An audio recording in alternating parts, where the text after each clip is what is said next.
So here we are, here, TEDxUWS 2026, and chances are, if you're here today, you've probably been at work this week, and if you've been at work this week, you might have been in a meeting. We love meetings, don't we? And how did your meeting feel when you were in it? Perhaps it was the same meeting, the same conversation that you've been having for 18 months again. Perhaps there was lots of odd kind of vibes in your meeting, weird little whispers and side chats. Perhaps it was an example of politics that could have been taken out of Succession or The Traitors, something like that. That's what I call bad energy. And we know what that feels like, don't we? And then there's good energy. We know what that feels like too. Ideas get listened to. Decisions get made. People get on, even when sometimes they disagree. There's a sense of positive momentum of life in motion. We go into work and we feel bad energy or we feel good energy. And quite a lot of the time when we're feeling bad energy or good energy, we first of all look to the boss. Years ago, there was this boss I knew. He had his own business, and it did really well for a time. The numbers were going up, up, up, month on month on month. Some amazing clients winning work around the world. And then what happened was the numbers started going backwards. Clients started to get less happy. The team inside the business started to feel a little bit more kind of down at heel, really. Now, this boss never stopped wanging on about high performance. And in response to these terrible numbers, what he did was went on some training courses, made some wonderful presentations, beautifully designed PowerPoint slides, absolutely magnificent they were. Talked about vision and purpose and mission and all those sorts of things. Got down the gym even earlier in the morning. Nothing worked. And actually the numbers kept going backwards. People started to be really unhappy. They started to leave. The boss worked harder and harder and harder and harder. Got up even earlier, started doing evenings, started doing weekends. Still the clients were unhappy, still the numbers were going backwards.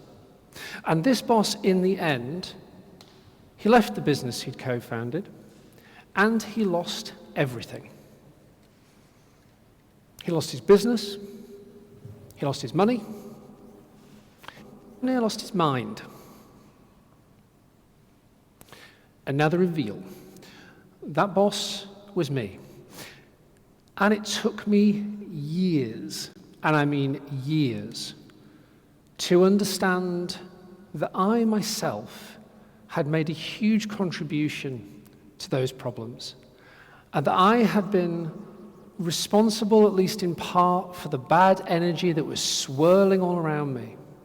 The answer to all of that poor performance lay in difficult conversations I was avoiding, stuff I didn't want to deal with, and things that I'd buried so deep I was afraid to talk about, or even start talking about.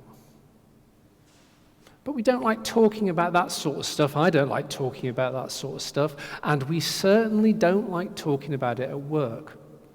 Now, you might be thinking, well, that all sounds fine, Phil Lewis. Maybe you weren't just a very good boss.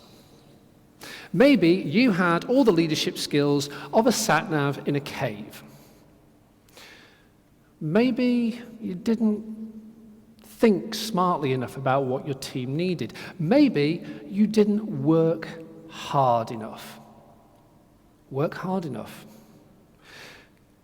Because it's all around us. That kind of stuff, isn't it? The language of the grind set. Work hard, play harder. All that competitive hardship stuff on social media.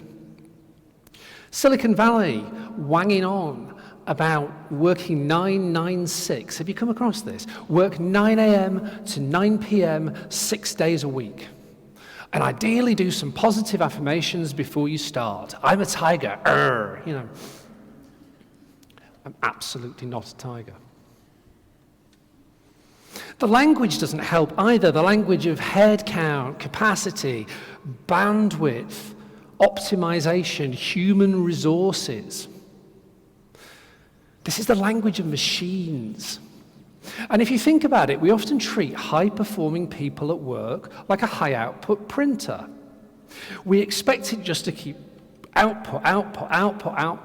And then when smoke starts coming from it, we bang the lid a few times before, when it finally gives up the ghost, chucking it out and getting a new one. It's no way to treat people. Now, to state the absolute obvious, people are not machines. And treating them like they are is nothing short of a recipe for disaster. My own journey, my own story, it wasn't because I was not visionary enough or inspiring enough or I didn't work hard enough, anything like that.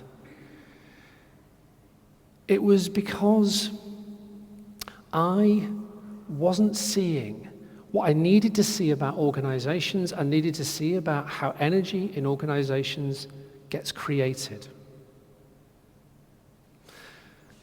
People are not machines. And we know this. We know this in the language that we see around us at work all day, the language of work-life balance, for example. We know it in the increasing focus on mental health at work. We know it in stats around burnout. We know it also in, for example, a study that was done last year with Gen Z workforces that talked about how important mentorship and well-being was to them, and that was as important as money. So there is this tension, I think, this tension between actually what people want, in essence, to be treated like the human beings they are, and how we run our workplaces. This machine-like approach, this dominant culture and narrative of high performance. Organizations are, like the people that work within them, living systems. They are not machines, they are organisms. They can react, they learn, they can adapt, only to a point, to their environment. They evolve. And I will put it to you that when energy in an organization is low, it is not because people in that organization aren't working hard enough or because something is going wrong with the machine.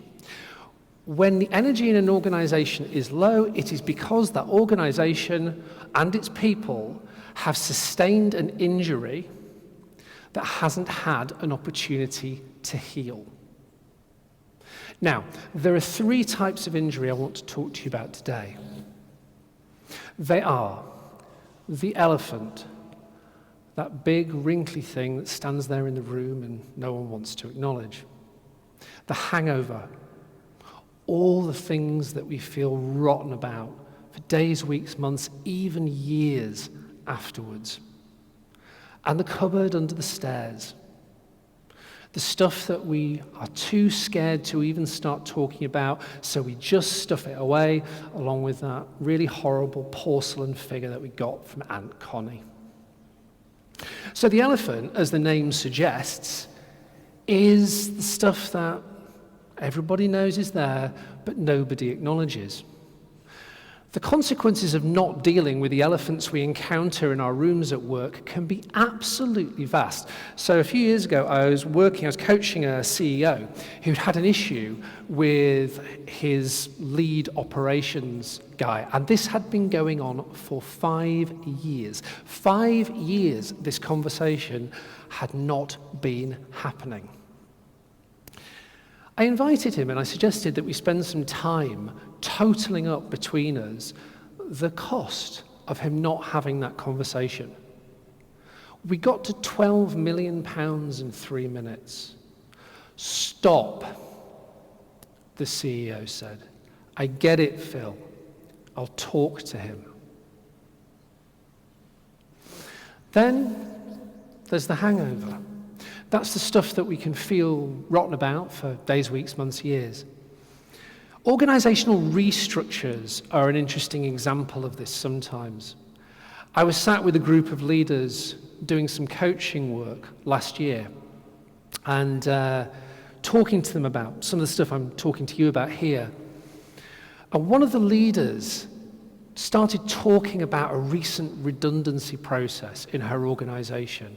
Her opening line was one that will stay with me for such a long time. This is one of those conversations that hurts. And she then proceeded to detail a brutal, swinging process of cuts that had meant that people had lost jobs left, right, and centre, but critically, everybody had remained in the dark for months at a time while this had been going on. They're all wondering what's next and when it's going to happen, she said. And then there's the cupboard under the stairs. That's the stuff that we daren't even begin to look at. Now, sometimes, by the way, these things kind of come together, so you end up with an elephant with a hangover stuffed into that cupboard. The banking crisis in 2008 was an interesting example of this. So again, sitting with some leaders in financial services, very, very recently, they started to talk about what had happened to them and their people in 2008 and the fact that they still weren't over it. One leader said, 17 years, when are we going to get over this? 17 long years. Taboos can be like that. They can linger for months, years, decades at a time. And it doesn't have to be things like banking crises either. It can be appalling leadership behavior. It can be really, really difficult decisions that had unintended consequences that nobody dares acknowledge. Anything where there is a collective agreement to turn away. We don't like talking about this stuff at work. I don't like talking about this stuff either. And if you're anything like me, you will have evolved some pretty sophisticated defense mechanisms. One very common defense mechanism is, I'm too busy. I hear this from execs all the time. Phil, this all sounds fine, but we've got work to do here. We don't have time to be doing all this deep, reflective work. The good news is that the data tells us that actually we don't need to think like that. A study that was published in Harvard suggests that 15 minutes of reflection time per day, 15 minutes, can improve team performance by 23%.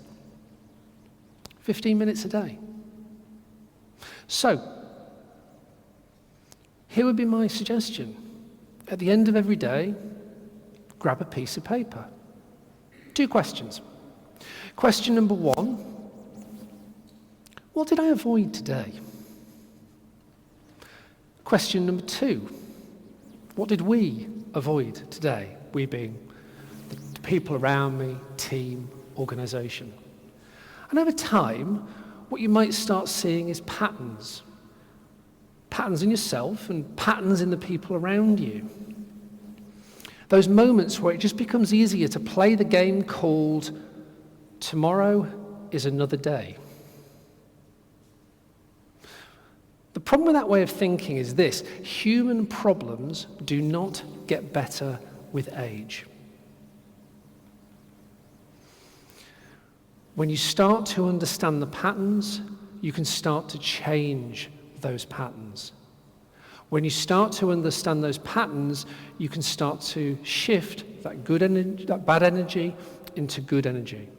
For me, as a leader, when I started to look at my own patterns, when I started to look at what I didn't like dealing with, the difficult conversations that I was avoiding, the really uncomfortable stuff to do with my own relationship with my work and my own relationship with what it meant to be a high performer at work, well, I would tell you, it made me a better leader. I think in the end, it made me a better human being as well. The great news about all of this is you can start whenever you like. One piece of paper, 15 minutes a day. And create more good energy. Because good energy at work, we know what that feels like. And bad energy at work, and the injuries that cause it, we know what that feels like too. Notice it, name it, and you can change it. Thank you for listening.